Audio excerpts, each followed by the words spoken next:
Excellencies, dear guests, now we are ready to begin our panel discussion titled Smart, Nimble and Agile, Foreign Policy for a Fractured World Order. Allow me to introduce our moderator, Mr. Zbigniew Pisarski, founder and president, Kazimierz Pulaski Foundation, Poland. Dear moderator, the floor is yours, please. Thank you very much, ladies and gentlemen. I think we shall begin.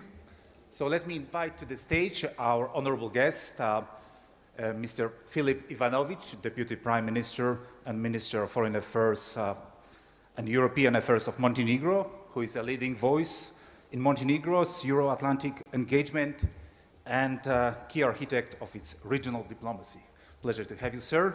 I would like to invite Mr. Peter Szijjártó, Minister of Foreign Affairs and Trade from Hungary, who is known for his outspoken approach to foreign policy amidst a shifting European landscape. Peter, great to have you. Let me invite Rubinyan, Vice President of the National Assembly of Armenia, who plays a central role in shaping Armenia's parliamentary diplomacy and foreign policy outreach. Great to have you with us. Actually, he speaks Polish, so I maybe will ask a question to him in Polish. So, Polish language is not easy. It's really an achievement. Let me invite to the podium also Charles Flanagan, Ireland's former Minister for Foreign Affairs and Justice, who brings decades of experience navigating EU diplomacy, transatlantic ties, and legal reforms. Great to have you with us. And last but not least, Sachin Pilot, prominent Indian politician and member of the Rajasthan Legislative Assembly, who combines legislative leadership with a forward-looking vision for India's role in global affairs. So, ladies and gentlemen, since we have not that much time, in fact, and I believe we have not only interesting subject, but we have very prominent guests with us in the panel, so I will try to limit our statements, and I would like to focus more on questions. So I will try to direct them individually, and if there will be a need and time, I will also open the floor for the public. So please have some questions ready, but I cannot promise there will be a time for them to be asked. So maybe let me start with the first question that I would like to ask our colleague from Montenegro. Montenegro has long walked on the line between Euro-Atlantic integration and regional pressures from larger powers in this fragmented world. And what can small NATO members like Montenegro afford strategic ambiguity? Is it possible, or is clear alignment a safer bet for you? Well, thanks first of all for a rather poetic introduction, and I'm grateful for that. Indeed, the small countries like Montenegro need to think about a key word that you have also mentioned, navigating.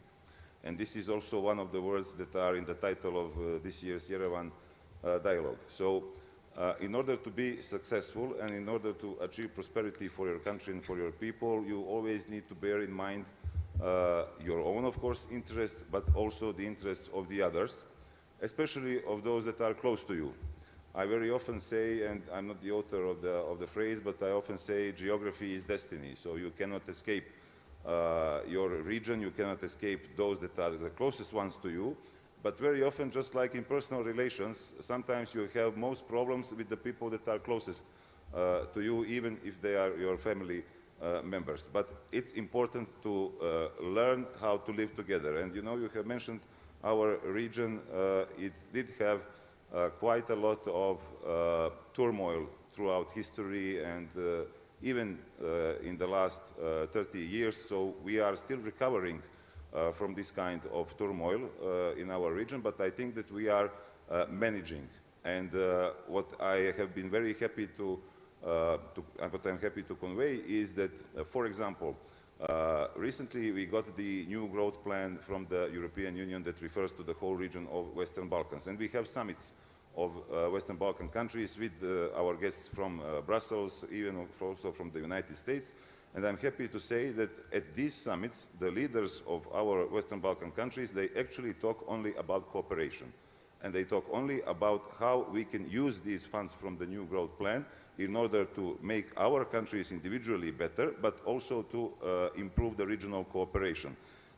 So it's important that this kind of discussions are held and they are not hijacked by some sort of a political or national particular agenda. So we are managing, we are doing it, but of course we are still not there. Many countries in the world have different kinds of challenges, but as a country that is, as I said, small, and it's even in its ethnic composition has quite a lot to share with all the neighbors around us, we really need to be very careful on how we position ourselves. We try to do it, but we also try to keep the best possible relations with all the neighbors because those are the closest ones that we have. Sometimes it's not easy, but... Philip, if I may, since you are new to NATO relatively, and we are in Armenia and our colleagues are listening, they want to have some lessons from your experience. And we all know some stories of some hybrid attacks that your country suffered over the last decade, probably originated from authoritarian countries.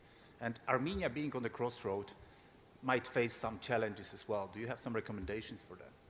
Well, again, geography is destiny, and it's not the same for us in the heart of the Mediterranean, in the heart of Europe, in Western Balkans, and for countries in this region. So you need to take care about your individual needs and about the, of course, character of your surroundings. Indeed, we did have, for example, 3 years ago, we had a cyber attack on our administration. With the help of our NATO allies and partner countries, we managed to recover from this. So this was one very concrete and pragmatic proof of how important it is to build relations with your NATO allies and with partner countries. I cannot give recommendations to other countries, but we have also had meetings with the Armenian Minister of Foreign Affairs, and we promised any kind of help and support and share of experience that might Armenia need from us, and we will stand with Armenia in that way. Thank you very much. Thank you. Let me ask the second question to our colleague from Hungary, Peter, if I might to ask you. Hungary often positions itself as a sovereign actor and balancing East and West. Yet critics argue that this weakens collective EU and NATO deterrence. Is national agility in foreign policy possible without eroding alliance coherence?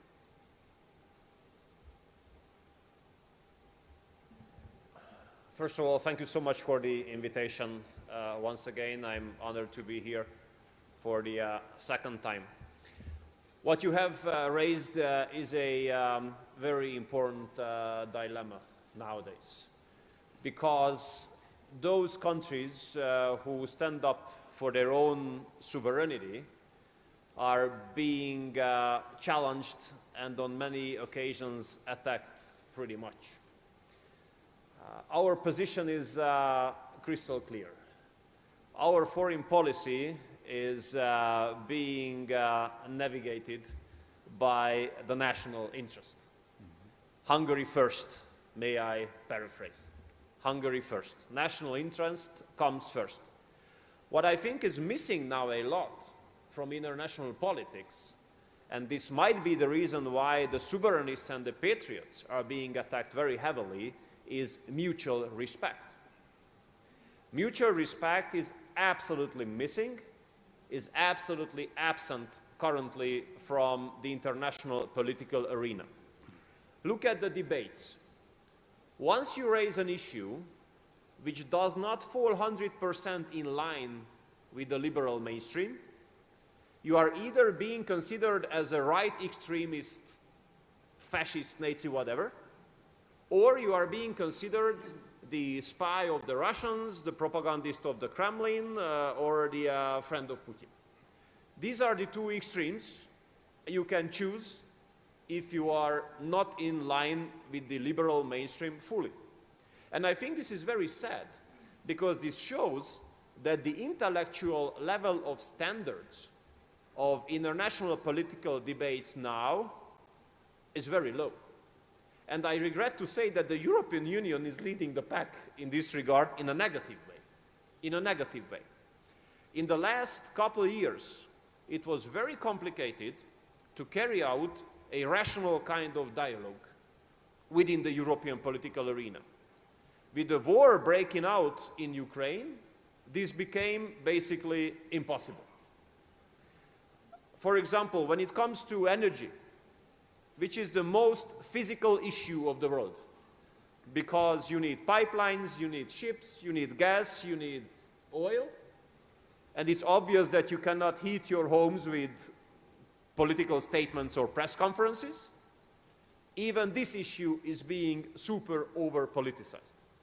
So I think that if countries of the world, if governments are able to come back a little bit from over-politicizing, from over-ideologizing things, and if international liberal mainstream stops putting patriots on the side, the whole international political arena will improve a lot. With President Trump winning in the United States, it has improved a lot immediately.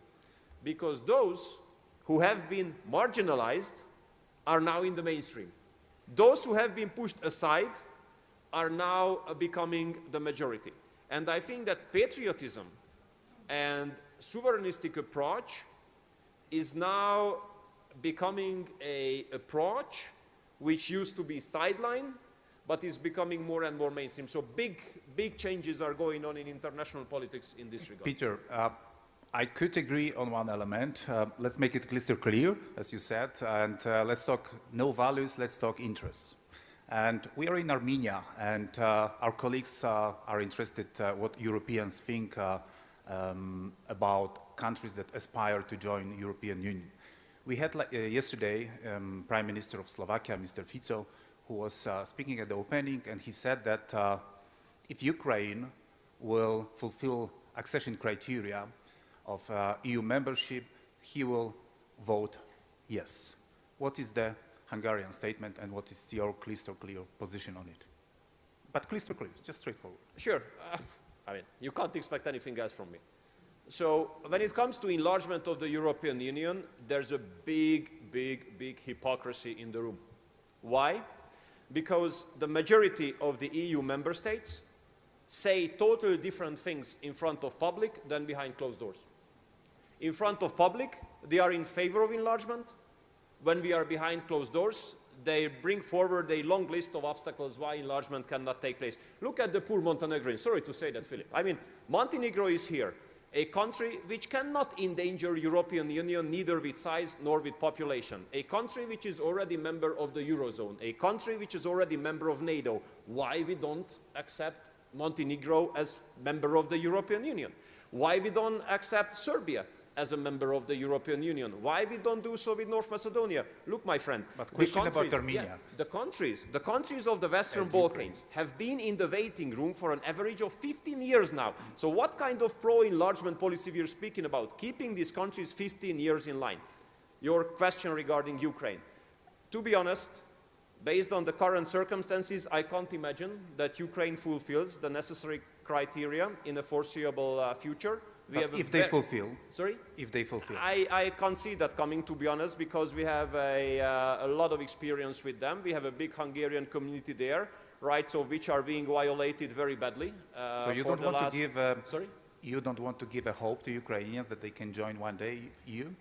Well, there's an expression which is being used in the European Union, which is merit-based process. This is what the Western Balkan guys have to listen to, merit-based process. Being in war is not a merit. So in this regard, at least for sure. So when it comes to EU membership, there's a very clear list of criteria. I don't see them coming closer to fulfill that, but there's going to be a referendum in Hungary where the people can make a very clear choice whether they support Ukraine becoming a member of European Union or not. And since we are a democratic government, we will follow the will of the people. Well, I think this is the diplomatic way away from the question. You know, you not ask questions about taxes. to the public. I mean, there is no referendum on taxes. And sometimes we have But this is not expectations about from taxes. politicians. I know, but this is a strategic interest of both Ukraine and Hungary. So maybe some of those questions should be taken by the leadership. So, No, but we are not afraid of asking the opinion of people in strategic issues. We have been carrying out national consultancies in many, many issues, like the Constitution as well, like migration, like family policy, like our approach to Brussels. And we have always respected the will of the people. Look, you are a Polish.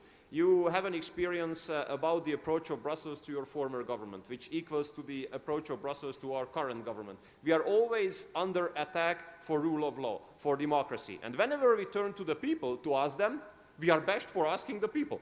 Then my question is, what is democracy if not asking the people and fulfilling their wish? That's democracy.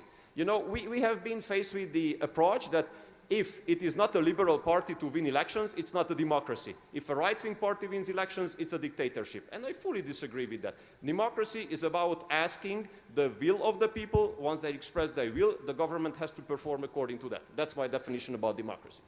well, I would say this is pretty selective democracy. This is not Switzerland, that you have the legal status and the system in Hungary. But let me switch to our colleagues in our hosts, since we have our Armenian colleague, and I would like to ask the question about current strategic choices. Armenia is recently taking a significant legislative step by initiating symbolically the process of EU accession by adopting the bill in the parliament, signaling a clear aspiration for a deeper integration with Europe. At the same time, Prime Minister Pashinyan, our host today, attended a Victory Day parade in Moscow. And recently we have seen Minister of Foreign Affairs Lavrov visiting Yerevan just days ago. How does Armenia reconcile these long-standing ties with Russia while advancing a European trajectory? Thank you. Let me first greet our honorable guests. It's a pleasure to have you all in Yerevan. Regarding Armenia, we have to first look at the history of modern independent Armenia and the security architecture around Armenia. For almost 3 decades, Armenia's security was dependent from one source of security, namely Russia and the security organizations connected to it. And the previous governments, and also our government before the war of 2020, thought that this is enough to guarantee Armenia's security and Armenia's territorial integrity. But as events unfolded, it became clear that over-reliance on one source of security or one provider of security simply doesn't work, because when the time comes and the security organizations or countries that have obligations to intervene don't want to. We can have debates about that, but the fact is that it didn't happen. And as a result, we have had ethnic cleansing in Nagorno-Karabakh. We have had Azerbaijan occupying around 200 square kilometers of sovereign Armenian territory, and it became evident that Armenia needs to diversify its security strategy, and not only security strategy. And Armenia has adopted now a policy of balance and balancing, which means that Armenia strives for deeper integration with the EU, for more cooperation with the US, with France, with India. We are very happy to see that security cooperation with India is getting deeper and deeper. But regarding EU aspirations, those may be connected to security, but not only. It is our conviction that the Armenian people have always strived to be closer to Europe. Armenians are culturally and politically European, and Armenia has embarked on a path of closer integration with the EU for decades now. We have had the comprehensive and enhanced partnership agreement with the EU, which still is in force, and as you said rightly, recently the Armenian Parliament adopted a law on European integration, which is a manifestation of the will of the Armenian people to be closer to the EU. But nevertheless, as the minister rightly mentioned, geography is destiny, and you have to take into account your surroundings. From the Armenian perspective, being closer to the EU does indeed mean being closer to the EU, but it doesn't mean that Armenia should become a separate planet in the Caucasus with no relations with its neighbors or countries in its region, and this is our strategy. Ruben, if I might interrupt yes. you, does the shift in U.S. and President Trump taking the power over there had any impact on your strategic choices? A positive impact, yes. Positive, okay. So I agree that geography is, of course, determining your neighborhood, but it's history and trade that determine who's your friend, and who is your partner. So if you could indicate which countries you envision as promising partners in the coming years, which would be on the priority list? Well, yes, geography is destiny, but you can also change your destiny in your geography, and that's what Armenia is trying to do right now. It's not a secret that Armenia has been in a partial blockade ever since it gained its independence, basically, and we are trying to change the dynamic of the region of the South Caucasus, which will itself change the dynamic in the wider European region and also the dynamics in Central Asia, Middle East. What needs to be done? The position of Armenia is very simple. Right now we have a once-in-a-lifetime opportunity to create peace, lasting peace in the South Caucasus. We have a rare situation where neither Azerbaijan nor Armenia have to concede anything. So the first answer is Azerbaijan. Of course. And the second and the third one? Obviously, whenever you are talking about trade partnerships, the first answers are always your immediate neighbors. And we have a situation that we don't have relations with, or we don't have normalized relations with two of our neighbors, and that hinders all connectivity in our region of the South Caucasus and beyond. So the first answer is not just Azerbaijan. The first answer is Azerbaijan, Iran, Turkey, and Georgia. Okay. The second answer would be countries neighboring those countries. And we think that this opportunity we have, and I want to repeat, we have a historic chance when neither Azerbaijan nor Armenia have to concede anything on the ground. We have a situation, a status quo, and we have a text of a peace treaty ready.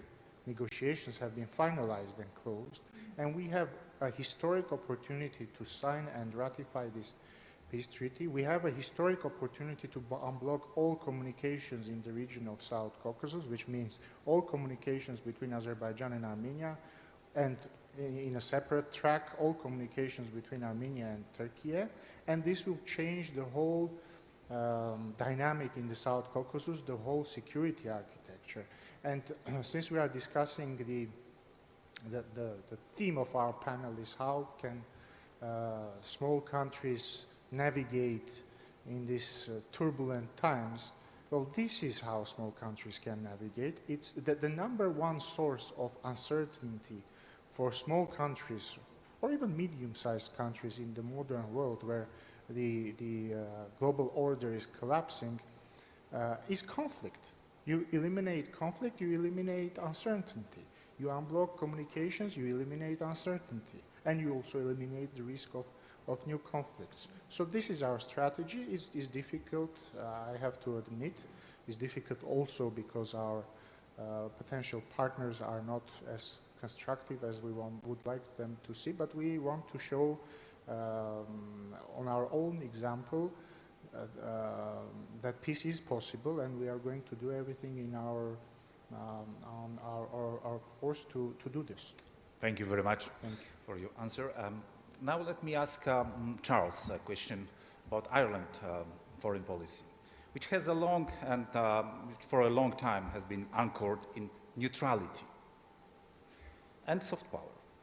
We just discussed before the panel that you have like 70 million diaspora around the world, which is really impressive. Country of Poland, 40 million of population, much larger. We have only 10 million in comparison of the Polish diaspora living abroad. So you have a soft power. But in today's era of hard security and hybrid threats, how can small state maintain credibility and relevance without militarization? And I would like to refer to the decisions taken recently by countries like Sweden, 300 years of neutrality abandoned due to Russian aggression on Ukraine. And even Finlandization has a different meaning these days than it used to have. So what is the strategy of neutrality for Ireland? Is it still relevant? Thank you very much. I think this is the key to the debate, how small states can survive in the globally turbulent and security challenging times.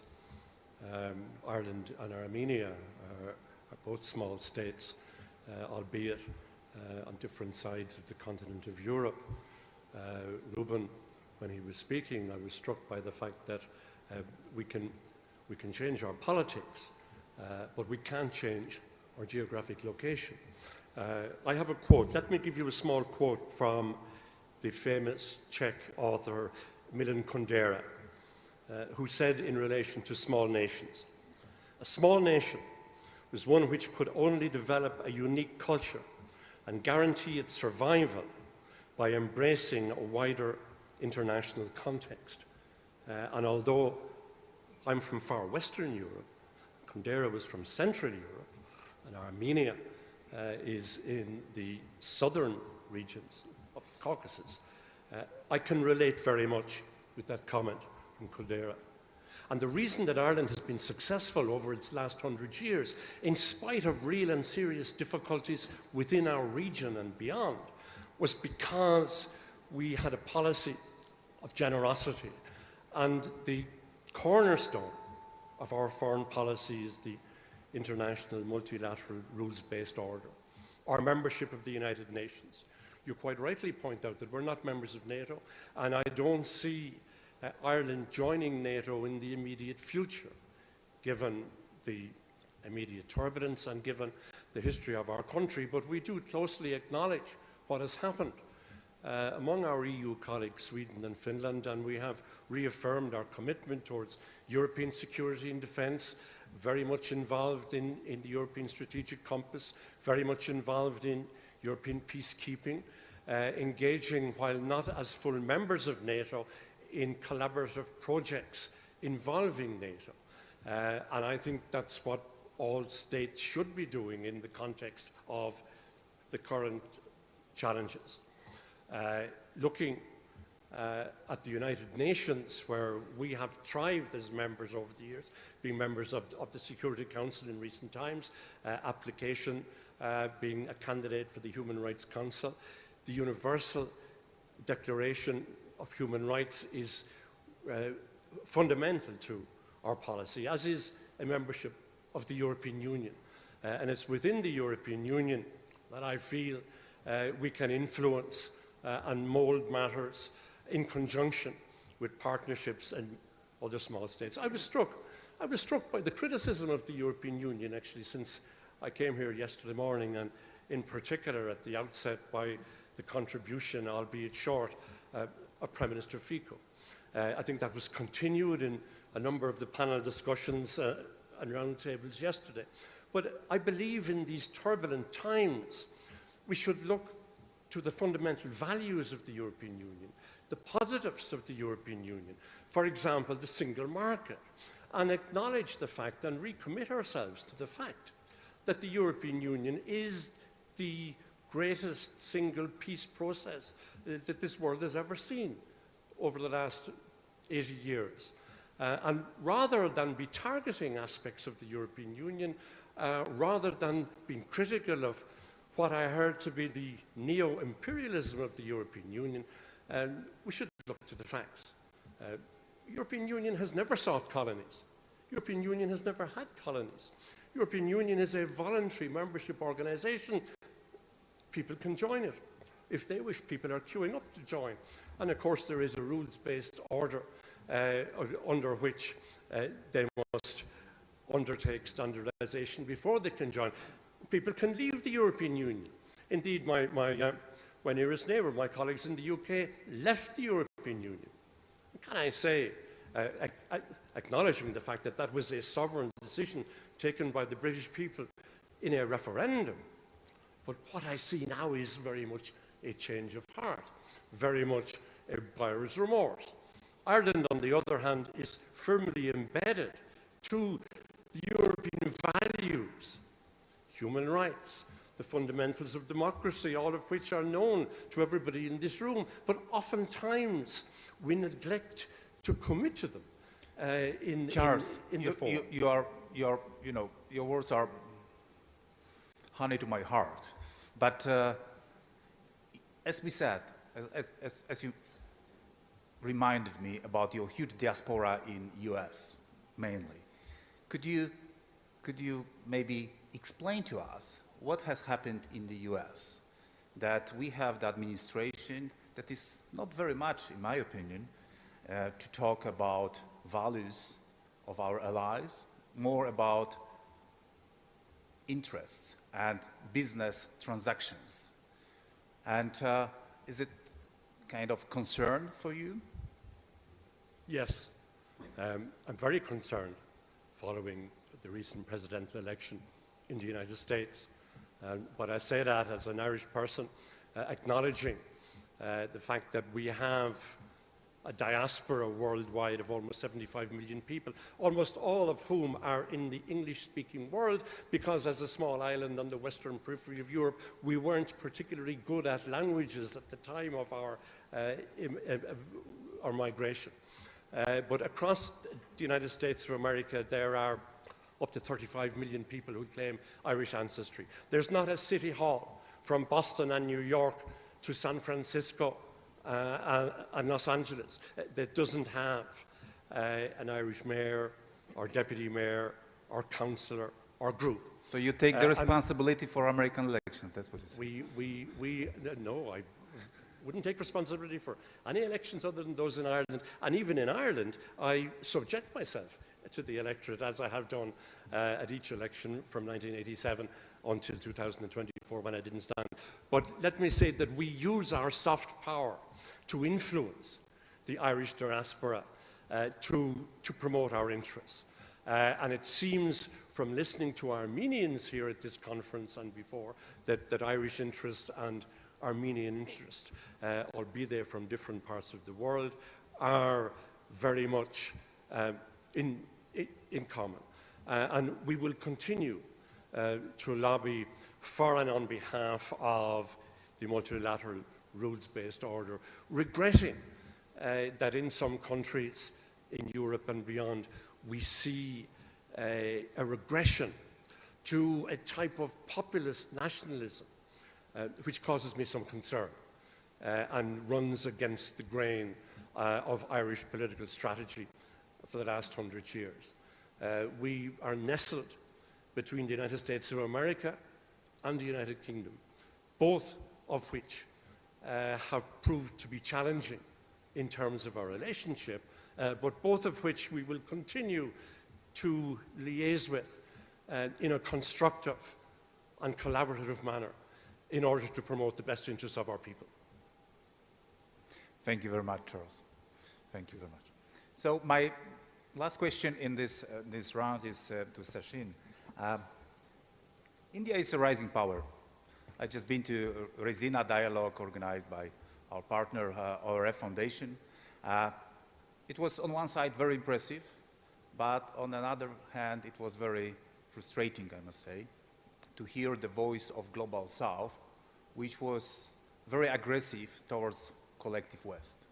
And it was more or less like, we always knew that your soft power intentions are evil, and only now President Trump admitted that it was true, that dissolvement of US aid and all its soft power tools was dissolving this evil impact on the global scale. And I must say that for me, as a representative of NGO, it was very painful to listen, and I think for our colleagues from Norway or other countries developed that want to share with developing countries their success and want to empower them. So my question is about how do you want to navigate Indian strategic choices between West and East, between being a trade partner with Russia and being a political partner with US. You think this is sustainable? Well, thank you very much for having me here this afternoon.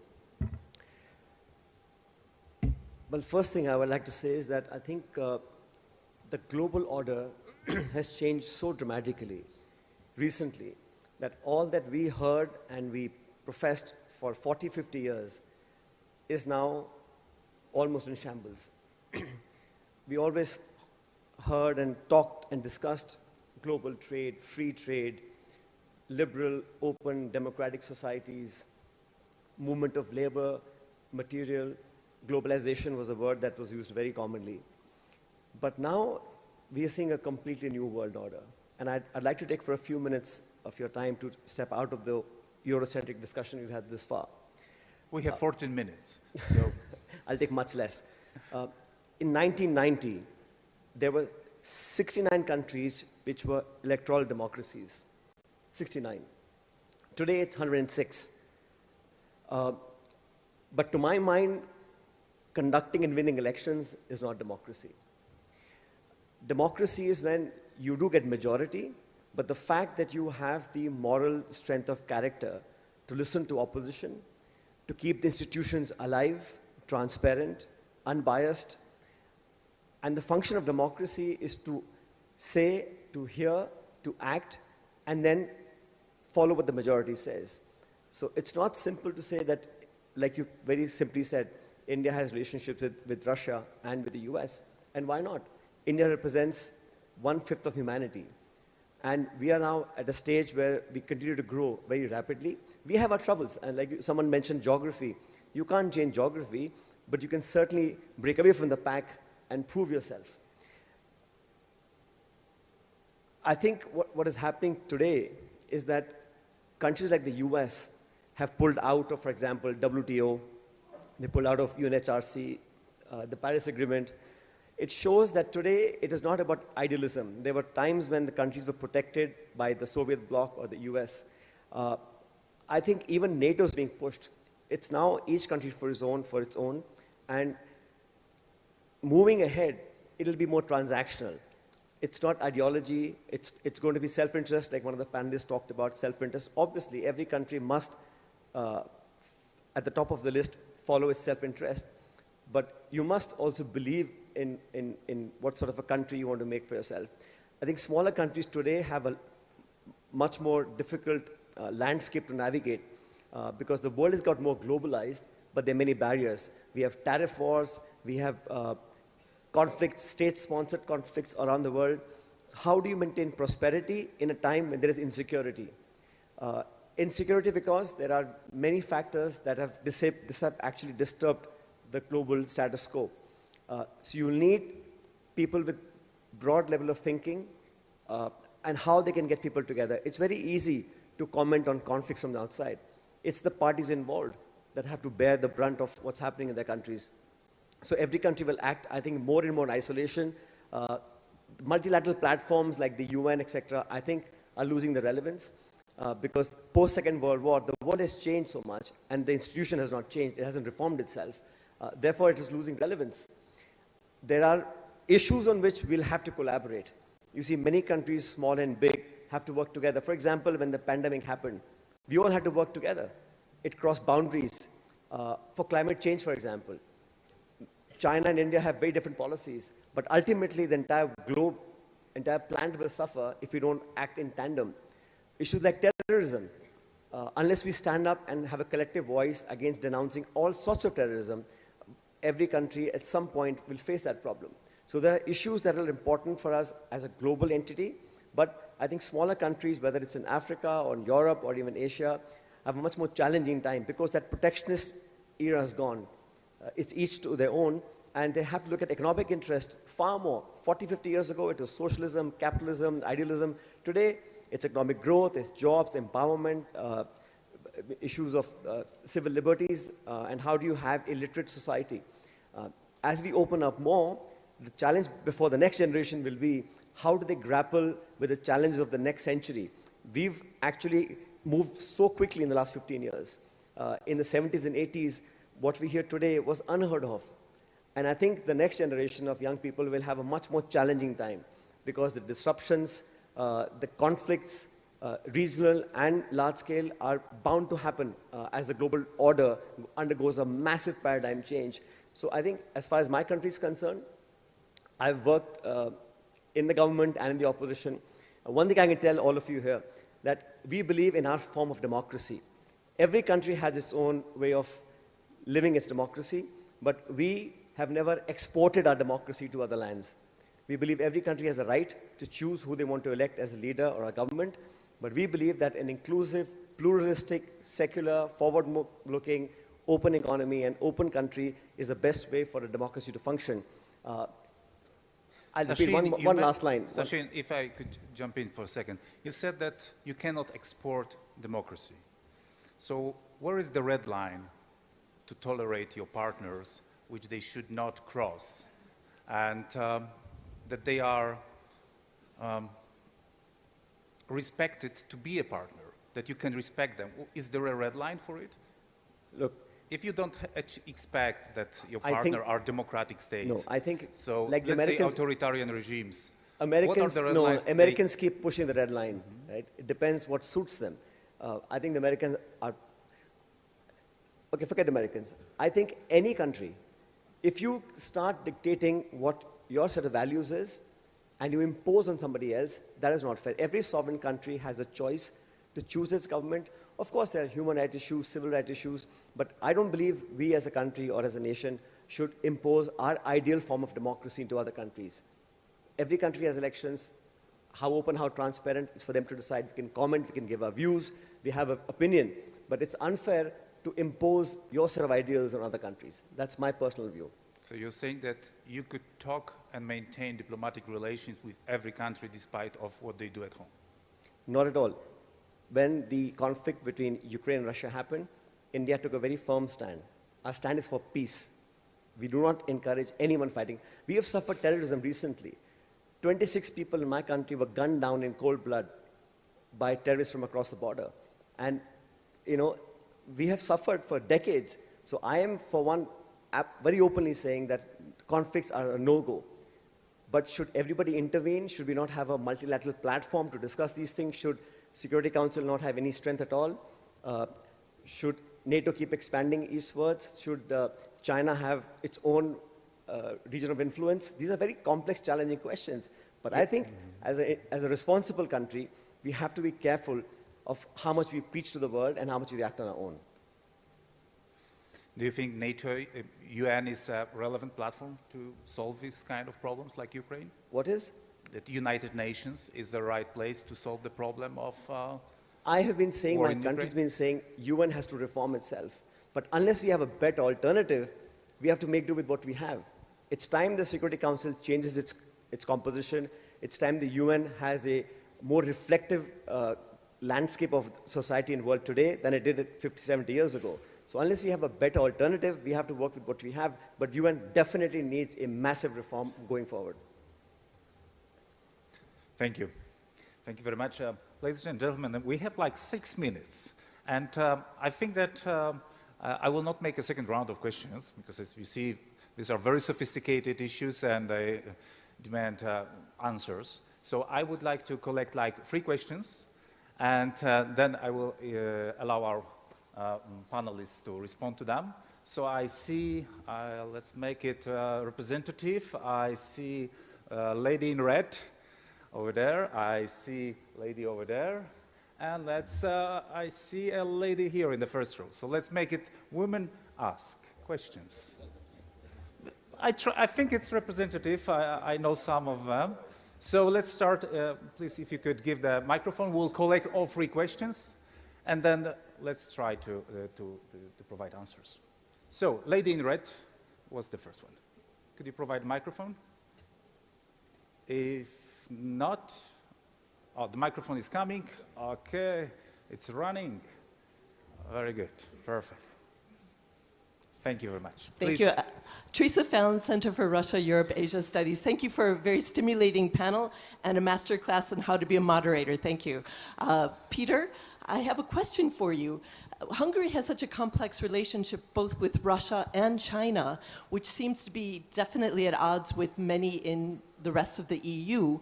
How do you see the way forward? Because there doesn't seem to be any ability to have a China policy, because in the past Hungary has blocked or watered down any other types of policy measures that Brussels wants to make in order to pull the EU together and have an EU policy towards China. What is the payoff for Hungary? I don't understand. Thank you. Okay, thank you. The second question was over there, lady in the third row. Okay.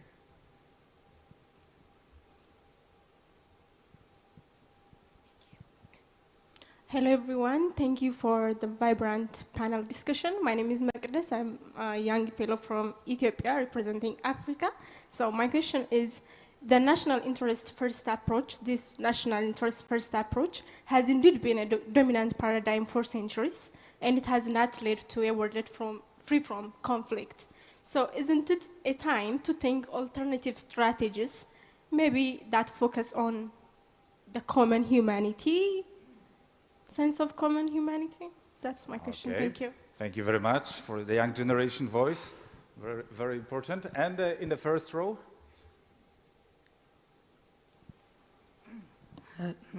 Hello, my name is Małgorzata Bonikowska. I lost my voice. Too many discussions, I think, here in Yerevan. I come from Poland. I have questions to everyone, all the panelists. How do you see, taking into consideration you are all politicians, the new world order emerging with a special attention of the position and the interactions between the US, Russia, and the European Union also? And to Peter, a special comment, you are a member of this bloc. How do you see the strength of this bloc if there is no unanimous position towards certain activities, partly because of Hungary? Thank you. Peter, you are the star, as you see.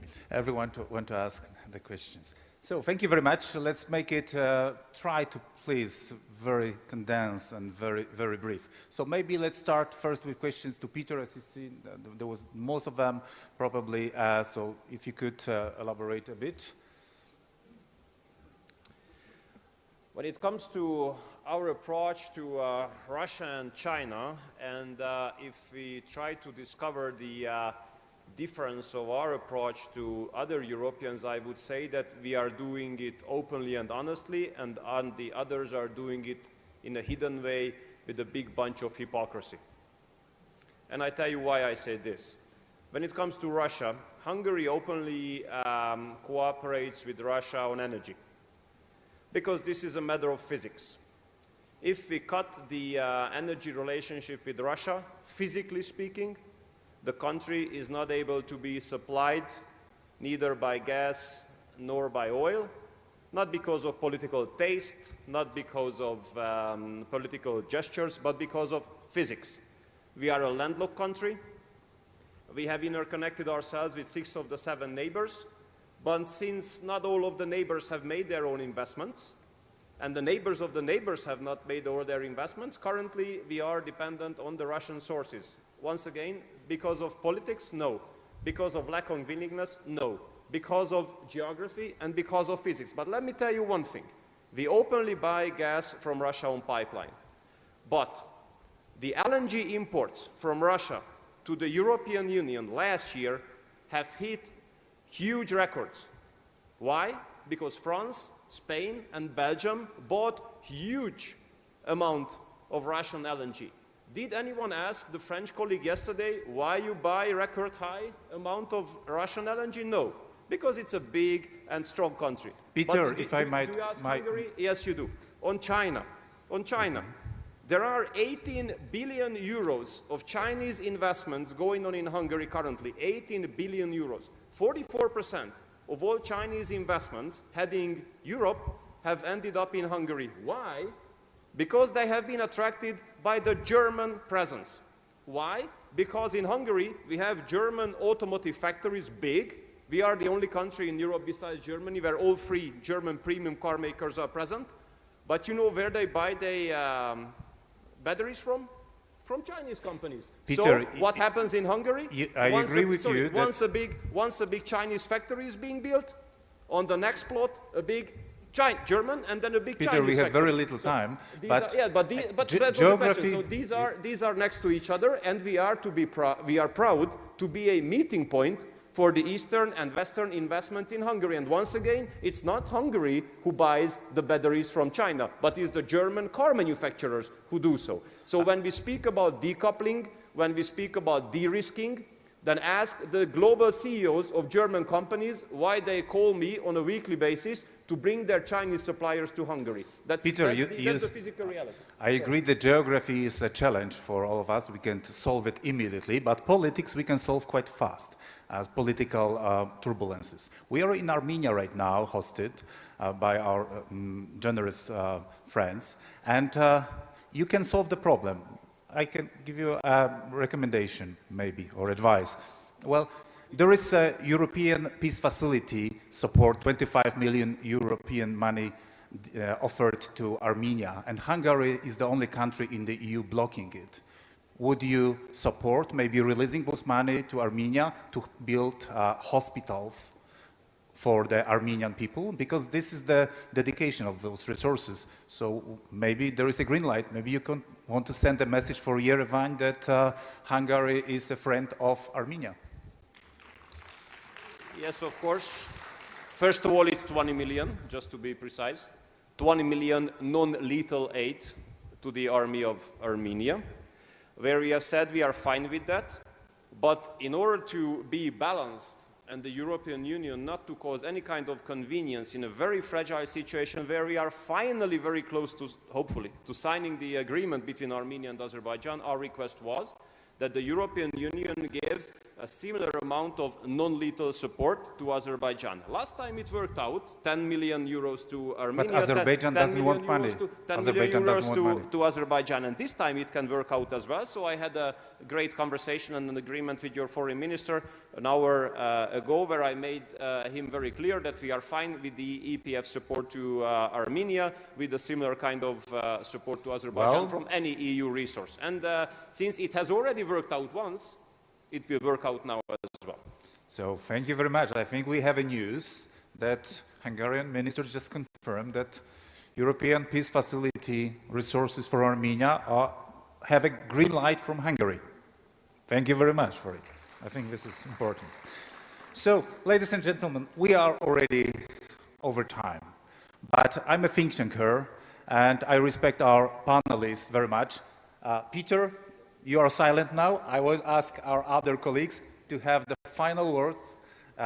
Something what you would like to say in like below 30 seconds, something what was not mentioned, and something what might refer to the questions that were asked. So let's start with our Armenian host.